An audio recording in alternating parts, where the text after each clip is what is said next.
Selamat datang ke ASM Podcast yang dibawakan khas oleh Akademi Sains Malaysia.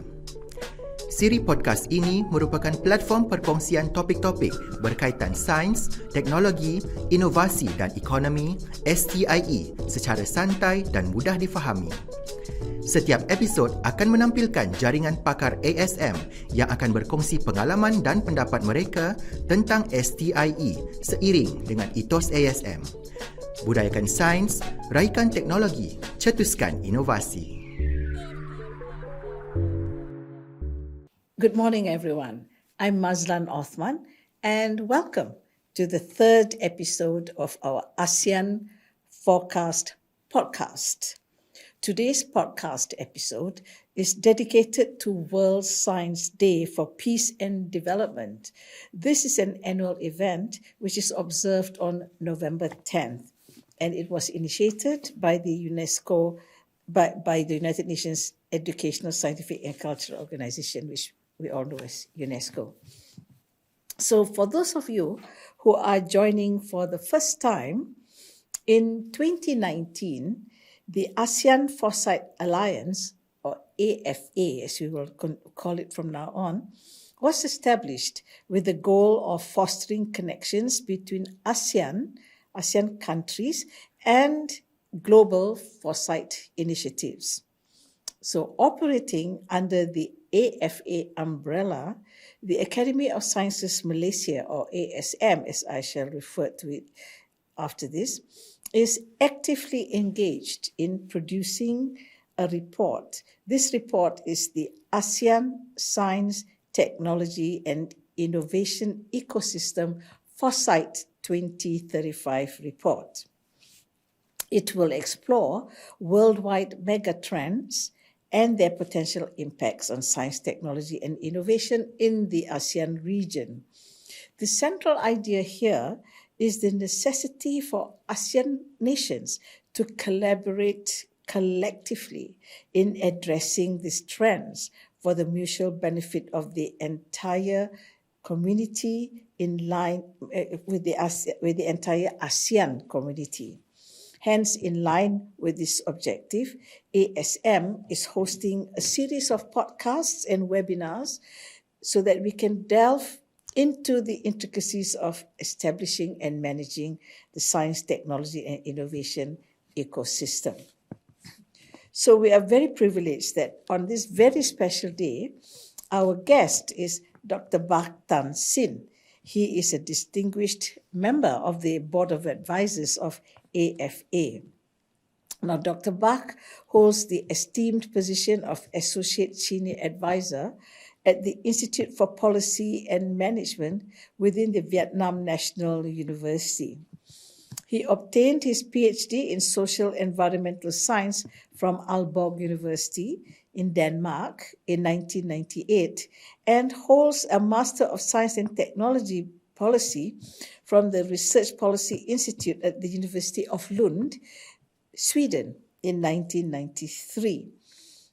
Dr. Bach's academic journey includes a postdoctoral Fulbright scholarship at the University of California, Berkeley, USA, spanning from 1999 to the year 2000. Now, beyond academia, he has held pivotal roles in critical initiatives. Dr. Bach served as the co-chair of the steering committee for the Sustainable Mekong Research Network, SUMERNet, an initiative that brings together research partners working in sustainable development in the Mekong region countries, namely Cambodia, China, Laos, People's Democratic Republic, Myanmar, Thailand, and Vietnam.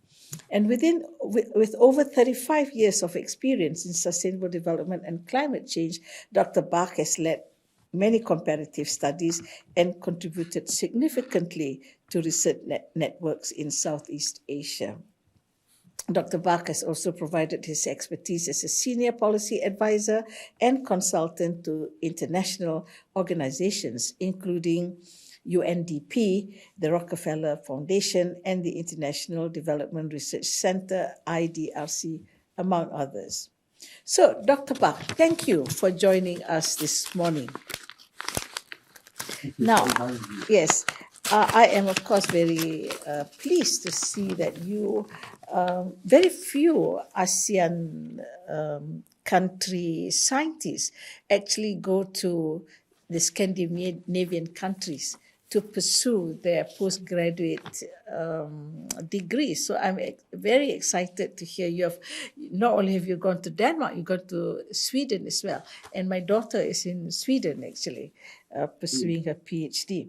So I'm very happy to be interviewing you today, and very honored. So let us, Dr. Bach, is there anything you want to say at this very beginning before I start the questions? I think I received your list of questions, and I tried my best, and I had to admit I might not be able to answer all the questions, but those questions I can answer right away. We can go one by one, and we can leave the remaining, if we can have time, to the end of the interview. So let's begin with your question. Sure. Please. Okay. Dr. Bach, so as you know, the theme of World Science Day for Peace and Development in 2023 is building trust in science. Now, with all the controversy, the differences in opinion in climate change, in the management or the handling of COVID-19, there has been a lot of disinformation or misinformation in the social media and everywhere else. So how do we build trust in science under the circumstances of this era of disinformation? I think the question is very interesting in the way that we raise the question of building trust, especially how much we can trust in science. Yes. And this is something I think this is very important theme for today's observation and activity, that we make sure that what we provide through science has to be incredible and transparent.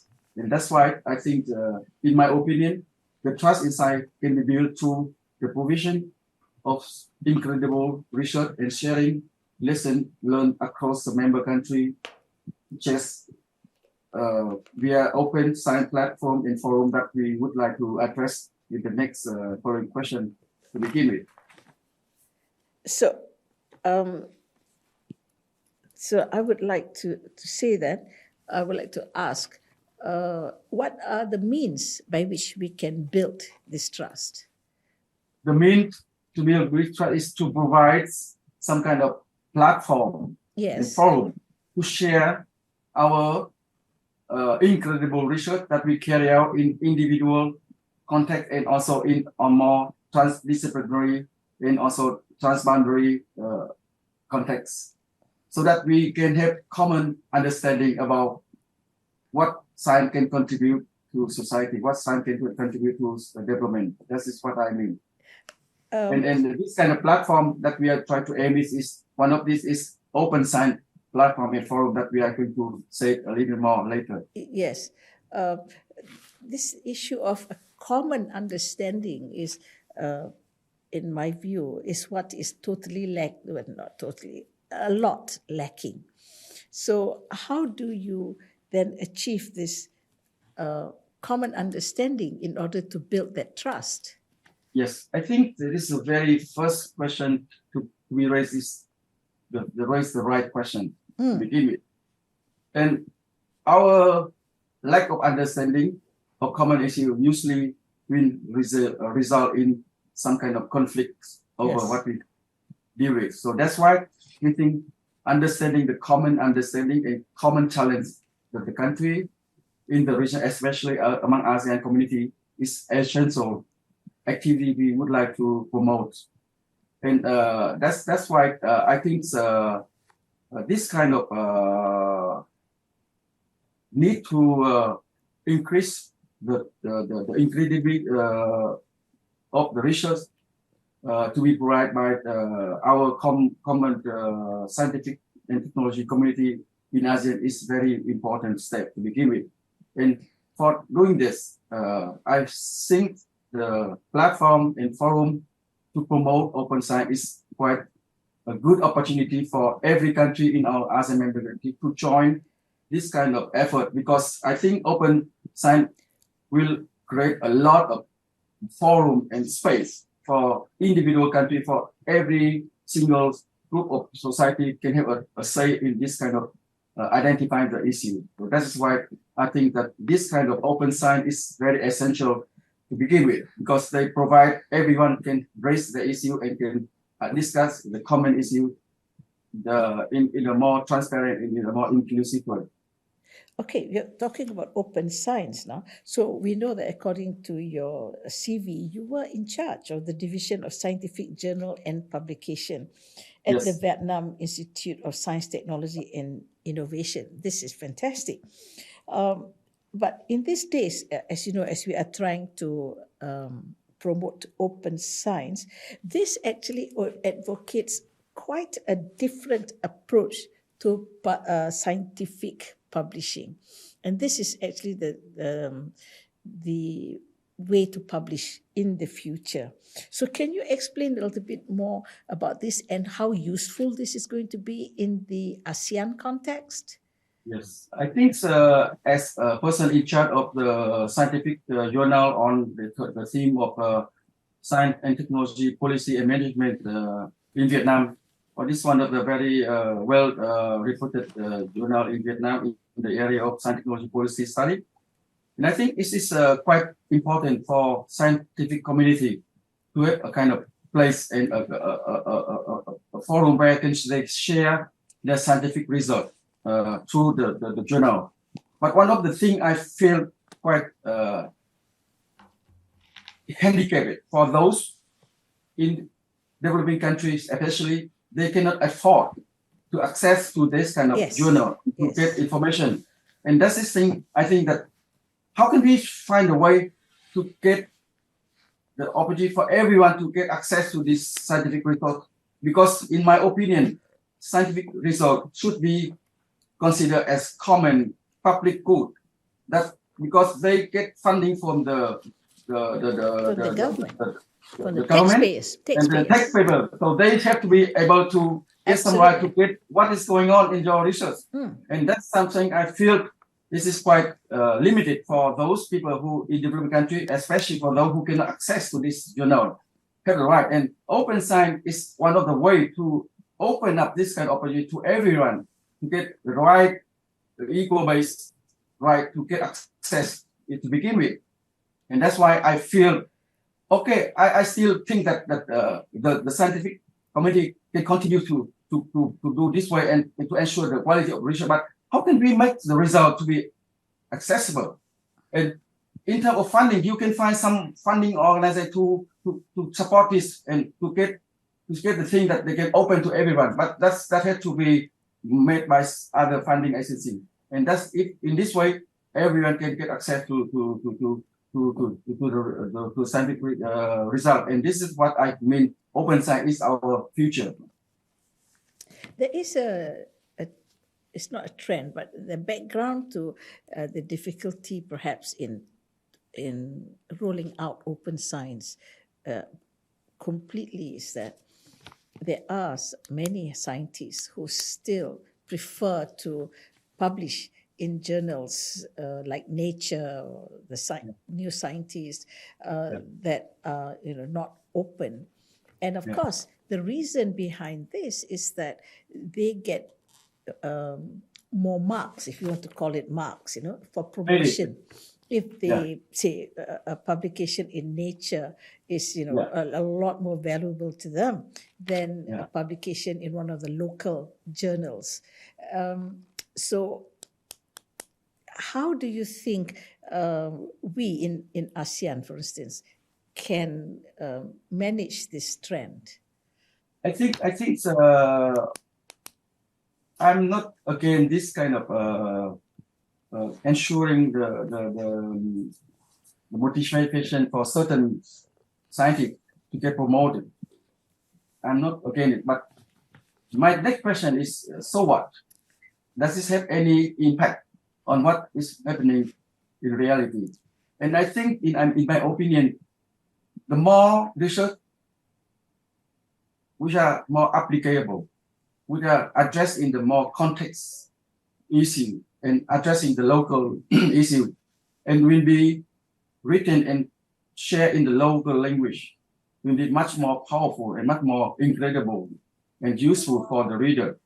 Because at the end of the day, who are reading the article, those public and very basic societies, you can count on numbers. But for those majority of people and also the later person, they need to read some more concrete, some more next relevant to their issue they are going to face. And that's, I think, open science can play this kind of role of bridging this kind of gap and try to disseminate the research, which can be basic or but it could be applied or in one another way. So how can we close this gap? Is there's different way, but one of the way is first to open the resource to be assessed, but the way we disseminate the resource is also another issue.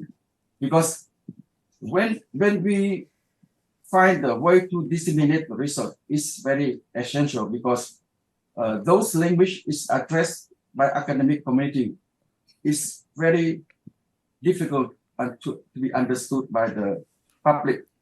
How can we make sure that those message carried out by center can be shortly presented in a more easily understood language that people can understand? And especially also for other domain, that is policymaker. They don't have time to read our big scientific, they just have time to read our policy brief.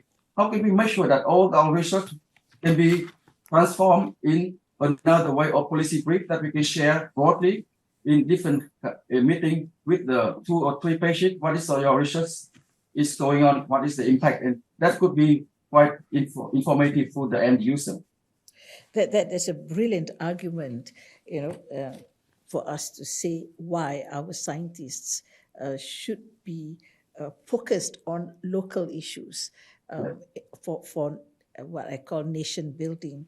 So do you think then there should be a policy? I mean, this when I brought up this fact that writing in Nature will get you more points for promotion, it's actually a policy issue. So do you think then that universities or research organizations should be rethinking their policy on publication, on publishing with regard to this? What do you think? Actually, there's currently heat debate in Vietnam about how you evaluate the university performance. Yes. And one of the things that we criticize that if you just count the publication that you got it in this kind of journal was on the very important indicator for showing how the universities perform, is sometimes misleading because there's so many things that can be shared out there, and there will be another kind of innovation in university. We call it the entrepreneur research university. That their aim is just not only public in this scientific journal, but they want to also share also a lot of applied research and also more community-driven research. So that's something we have to change in the policy design, that does not only count the number of paper you publish in this journal, but you should count how many public hearing, how many seminars you conducted in your research, how many workshops you share, how many policy brief forum or meeting you taken, and how many papers you written in the local journal and newspaper about the issue you are going to do. That could be something that should add to the criteria to become a successful lecturer or professor, not just only the counting the number of the journal public. Yes, absolutely. I love those arguments because nowadays it would seem that if you are serving at the university, the measure by which the thing that they measure you by, how good you are, is what we call the H index. Yeah. And you know that to get a high H index, you must publish in the best journals in the world, which, as you say, sometimes do not address local issues. So I think this will be one of the things if we want to improve our STI ecosystem for research, this is a big issue that we have to really, what I would say, address very, very seriously, in order that the money that we invest in research is not benefiting an agenda outside of our region. And can I say a little bit? Yes, please. Can I say a little bit on this side Yes. about the academic, pure academic driven, streamlined science, or the other is what we call citizen science. Citizen science is something that is very basic, something just initiated from those at the local who have some good idea to do some research. It's a very practical. How can we make sure that this citizen science can play a more important role? And in this citizen science, they embedded a lot of local wisdom and knowledge. And that's what we think we tend to forget about this kind of other sources of knowledge, which is, I think, in nowadays, each new community is unique to other is because of the cultural diverse unity. And that's culturally usually associated with local knowledge and wisdom to begin with. So I think this will be citizen science is the future in terms of building the basis for the ecosystem for and also to create an SNT aware and SNT progressive society. It's all we can. And I think this is something that Vietnam can learn, and as the late comer, we can learn how to do not the same mistake from the other. I don't think our citizens. Yeah, I don't think you are late comer at all. I think adopting citizen science, encouraging citizen science is also new in Malaysia. It's only this last few years. I think that we should push more hard in this direction. Yes. Because in this kind of citizen science, everybody can have some say in this kind of absolutely journey, and that is we can ensure that no one is left behind of how can they engage in this kind of knowledge production more academic, more openly and more participatory. Yeah, and so if they are going to be participating in the science, they're going to trust in the results, right? Exactly. So, and that's where we come back to this the question: that's why, how do we build trust? And that's why building the trust is very, very essential, but it's a very difficult task. Right. Time consuming. So that's why we have to begin with. But something we have to begin with, and building trust is the beginning. But citizen science, open science would be a kind of quite promising way to engage people. Right. And so, if the citizens themselves are involved in monitoring temperatures or in monitoring pollution, exactly. So they can see the trends themselves, right? That they don't have to say that is not true. They can see with their own eyes, and this is what I think will allow us to build to overcome any other kind of disinformation. I think I can share with you my own insight that when we carry out our research in selected committee, when we learn from them how they conduct their research, how can they measure, how can they observe, and how can they analyze. This is very fascinating because that's exactly what we can complement to our mainstream academic research.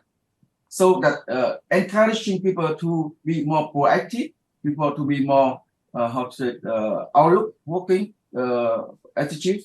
They can build their trust, they can build their confidence through this kind of engagement, and that's why where trust is built. Your trust cannot be through something in the class. Trust has to be built in the action, in the community engagement. Okay, so that leads me to another question here. So let's now say we have built trust. We are able to build trust. How then can that trust relate to science diplomacy in promoting evidence-based decision making? Yeah, I think you see, the diplomacy has different area of to be Yes. applied, but war diplomacy is not, or peace diplomacy is not what the way we want to promote, right? Yeah, We have right. to promote diplomacy is science, and science is needed by everyone, right? Science Yes. is by nature in the way that how you create science, but it's not nature in how you use science, right?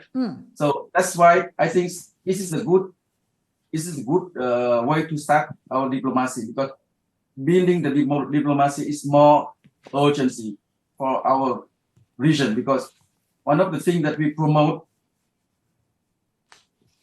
conflict is started with diplomacy, right? And by promoting diplomacy is create a kind of discussion, debate. Yes, negotiate. Identifying how can we identify the problem collectively, how we design collectively, and in this way we avoid having later the conflict, right? And this is why science diplomacy is very good way to begin with, and that's why I think science should play this kind of function, as Jordan Bernard said, that the social function of science is.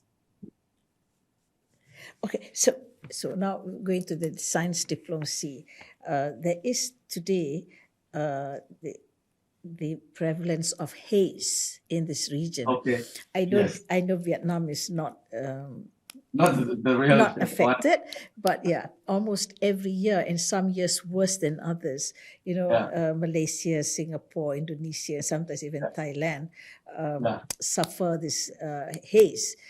Some years, as I said, worse than others. We do have what we call a transboundary haze. I think it's an agreement, you know, that we would. That we laid out on how we should handle this transboundary haze. But I think everybody will agree with you that it's not working. Right. We are either, pointing fingers at each other to say this haze is not from The way me. to resolve Yes. it. So how do you think science diplomacy can mitigate this? I think science diplomacy can bring kind of new insight in this regard, because when you start with science diplomacy, you used to think in a more positive, more future-oriented discussion. And if you put things in a form more positive in the future vision, then you don't need to discuss about the conflict, because that's our own common future, our vision, right? And to start with this kind of our vision and to work back, how can we identify this issue? How can we find different way to address this issue apart from the mainstream development pathway, right? And that's why we create a kind of alternative way to development pathway, right? We tend to focus in one or two mainstream development pathways. So if we science diplomacy, we can how to say how we can extend our vision into the future and start with what is our common future, what we want to achieve, and from you work back into what are the key issues are we facing, and how can we collectively discuss and resolve it, not just putting the finger to the one that this is your fault, this is my fault. That's where, and when you start discussing about positive thing and you discuss about something future, the bright future, people tend to have a lot of energy to begin with. If you start with fighting something, conflict and resolve, you will start with something with not very positive and attitudes, and that's quite different.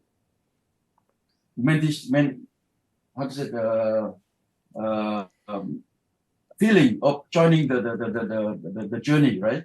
Yes. How can you make access that people join your journey, join discussion, right? To start with something that you like to have our future. Yes, yeah. Right? We don't need to say that who is for, but what kind of society we are aiming this, right? Right. And then from there we can look back and then how can we collectively resolve it? Not just to begin it, what is the problem? Right. What's our this is what I mean, that if we're doing this way, then we get a chance to bring people around, and this is the first step. If you get a chance to bring people around, this is your first success. Yes, you're right. So do not begin with conflict resolution. You begin with how Right, we look towards a bright future, and you bring right, right, everyone on board. But right. Dr. Bach, this does not, negate the necessity for us to work together at the time of not the catastrophe, but at the time when something bad is happening. Yeah, definitely. Beginning with looking to the future is something you can do long term, Right, But at the right, time when something happens, when right, schools are closing and airports right, are right, closing, right. I'm very interested in this because how do you then use diplomacy to bring people to the table to address a particular in I this think calamity? it is quite urgent, right? Yes, it is urgent. Yeah. It's no more to discuss, just action, right? Yes. Act now, right? And the question to act now is quite how you organize this kind of forum and discussion at different level, right? And one of the thing I think is we tend to lack a lot of discussion at the grass level, at the level where people are really facing. If we provide some kind of opportunity for people who are facing day-to-day issue to begin to sit together to address the issue, then we can find some kind of initiative. What is that they love to change, but how can they do it, and how can we as outsiders to come to help them to solve their problem? But they have to come with their own way to identify the problem as a solution. It's not just something imposed outsider, and that is something that we lack, this kind of forum and network that we try to encourage, this kind of dialogue at this kind of class level. Right? I've always been fascinated by this transboundary diplomacy because we've been having this haze problem since 1990s, this bad haze problems, and now it's 2023, and it's amazing how I believe part of the problem is political will, maybe. It's not just a matter of the diplomats coming in to hash out some terms, but is there a political will behind those scientific diplomatic negotiations? And I think we have quite a way to go yet, but but I think science diplomacy I think has a great role to play in this. Right. Now, I mentioned, Dr. Bach, I mentioned in the beginning that you spent some time in the Scandinavian countries.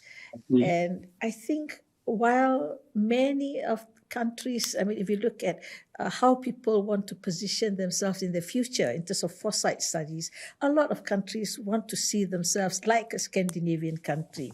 I mean, they at the top of many lists, like gender equality, welfare, many things. And we desire to be like them. How do you? So let's now focus in the context of the S&T ecosystem. How do you compare the ASEAN S&T ecosystem with that in the Scandinavian countries, Dr. Bach?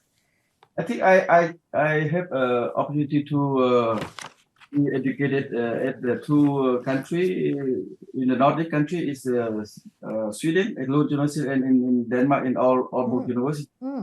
And for my first degree on engineering, I graduated from Germany. So actually, by training, I'm an engineer. Right, yes. No, I'm a normal engineer. I'm a human science. I call it, we all evolve, in our careers. So I think you have evolved. As at the beginning. But to say something from my observation that from the Nordic countries, especially Sweden and Denmark, I think also the Norway. I think that they have some common interest, some common in the future, that they have a very strong government. They have very strong government. Strong government. Strong government to play this kind of shaping role the system, right? But in ASEAN, we have also some countries like Vietnam had a strong government as also. But one thing different is that we have a strong government, but we are different in compared to Nordic countries, that we are strong in designing, in preparing the document, but we are not very successful in implementing, in enforcing. Yes. And this is something, I think, is there something that is common also in Malaysia or in Philippines or in Malaysia and Thailand? This is something that I think that we have to make sure that when the government design and formulate certain policy instrument or measure, they have to be ensured that they are enforced and implementable at the practical level. This is something we need to build on, this capacity, what they call is implementing capacity. Okay, so I can see now that where the Scandinavian countries have is much more successful than we are, is that there is a very strong implementation process. And I will have to say here, you asked what's the situation in Malaysia. We are the same. We are very good at declaring policy. We're talking about policy here. Very good with timing. Yeah. Very good with proclaiming. Yes. But not good in the implementing because of the way we set out the whole process. Okay. Right. What I'm trying to say is that the academy is of course tasked with formulating lots of policies. Well, not lots, but some policies. But I think we are not really focusing on the second part of that policy after the policy making. How do you what is the action? What is the strategy towards implementing that policy? What is that action plan? And then after that action plan, how do you monitor and evaluate your policy? So policy making, the text of the policy is only 1/5 of the way. 1/5 of the process. So, yes. So unless we are, working on the implementation, there's no way we are going to succeed. Let me take, please, end. And that could be something that we can commonly agree that is one of our weakness in our system among ASEAN is weak in the implementation and weak enforcement. Yes. I agree with you there completely. Now, let's go to something that you have been involved in. Sorry, I have 5 more minutes or 3 more minutes? 10 more minutes. The time runs so quickly. I mean, when I asked them, they said, "Oh, I have only 10 more minutes with you," and you were thinking that there were some questions you wouldn't answer, but no, I think we have a lot more to cover here. Now, I want to. Now we're talking about implementation. Okay. I know that you have done some. You've been involved in collaborative projects such as in the Mekong, Empower, Sumernet. Yeah, we know that these were highly successful projects. Much political attention has been given to this. Now, is there something you can tell us about the, especially the SNT collaboration within those projects and the implementation? I see. I think there's a few programs that I have already mentioned by you, but in the time of in the timing constraint, I already share with you some insight on the Sumernet. It's the stand for Sustainable Research Network in Mekong that are supported by the Swedish SIDA over almost 20 years. Can you imagine? Yep. You find some network that can be supported by one international SCD for 20 years. As you can count, right? Right. The successful of this Sumernet is actually is the ownership of the member of the network in the beginning. So they all this kind of the initiative. They start with this, and they're going to grow very fast from the first phase about 30 now to the fourth phase. We have about 700 members, including individual organization coming from government, business, and especially civil society. So through this kind of process, we realize that, as we mentioned in the beginning, trust building is very important. Yes. And trust can be not built overnight. It has to be built over long enough time.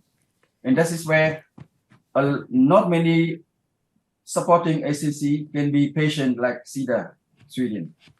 Because SIDA see this is the very strategic long-term investment in this network. SIDA is committed to go with us for over 20 years and seeing what is the outcome and what's the network is now. SUMMIT is quite well known in the region because of our ownership, because of the long commitment of the international funding agency to make us sustain and develop. But in the next phase, we are discussing about how can we come to the fifth phase, and we consider that SIDA will become only one of the other funding agency, and we're going to invite other funding agency like DFAC from Australia, potentially, to join our next phase. May I ask you, within the project itself, how deeply involved are the scientists in the various aspects? Actually, those who are members are individual at the key research conducted working at the government research institute and university of this member country. They are the first key member. But we extend to include some other new coming issue like our local NGO, some kind of new emerging research center from the grassroots level, and that's just something that they are the key knowledge producer. But one of other thing that we work also very closely with what we call the boundary partner in our network, and one of the boundary partner is the policy domain. And in each individual country, each member or each network work quite closely with the all government agency to address their own issue. And in this regard, we have a quite strong participation from the local government in the individual project.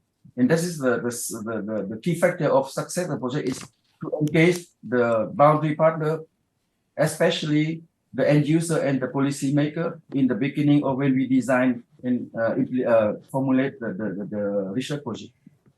So in a huge project like this, there will be organizational, cultural, and linguistic diversity, which we know we are so proud of in ASEAN. So how do these diverse factors affect the implementation of a project?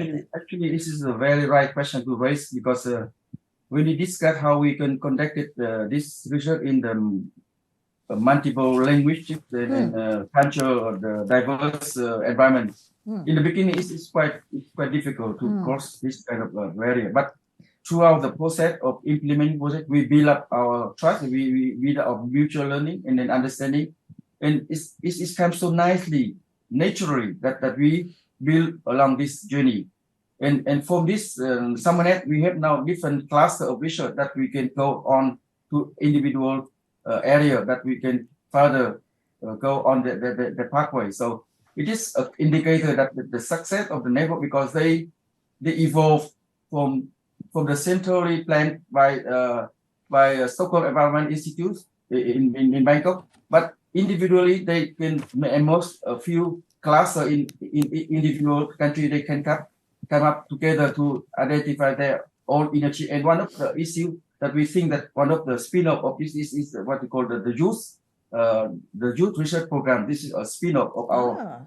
This is now it's become a key component to promote, engage the young research generation and they became and in the steering committee, they sitting in the member of the steering committee, 2 members as the steering committee member.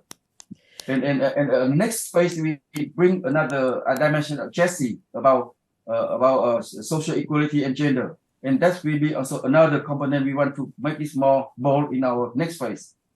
I'd love to engage you more, but I think we're running out of time, Dr. Bach. Okay, so you are this science diplomat, so I'm going to ask you this last question. So based on your expertise, in policy analysis and being a science diplomat yourself, is ASEAN ready to adopt a policy framework that guides our science diplomacy and collaboration in this region? Are we ready, you think? I think we are ready. Good. Yes. Ready. Yeah. I think we're ready, and we got enough evidence from the bottom that there's a lot of energy and a lot of energy there. If we could identify such kind of cluster of issues that we can group into, and then to begin with from the bottom. And one of the things that Mekong Delta is one of the area where a lot of research is trying to carry out, because this is a transformation phase where we can see how is this transformed in this big Mekong River region, and that could be a lot of implication for many respects, but it's also a lot of policy implication. But one of the implication is the food security implication for the world. This is quite essential issue for Mekong Delta to play a role. Oh my gosh, you've touched in that last 3 minutes or 2 minutes so many issues that I really want to ask you about, But of course, I was particularly interested in the youth involvement, because yes, please. I think this is why we put in the future generation. Yes. So that's why we strongly believe that if we invest, like SIDA strongly invest in building in our system for 20 years. Yes. We have a lot of confidence in building our next generation. Is our task. It's our duty to carry out. Yes. Oh my gosh, such fantastic words. And I'm so sorry I have to cut this podcast. I couldn't believe that this time runs so quickly. It's so quickly. And we'll maybe have to arrange another podcast focusing on very specific issues that you brought up, like this long-term investment and implementation in policies, I'm very pleased to share with you my insightful, and if this could be something helpful to you, sure, just let me know anytime, and I can respond accordingly. Thank you so much for spending this time with us, and for sure we would like to engage you in other issues as well in the future. So thank you so much, Dr. Bach. Contacting me, and then stay in touch. Yes, we will.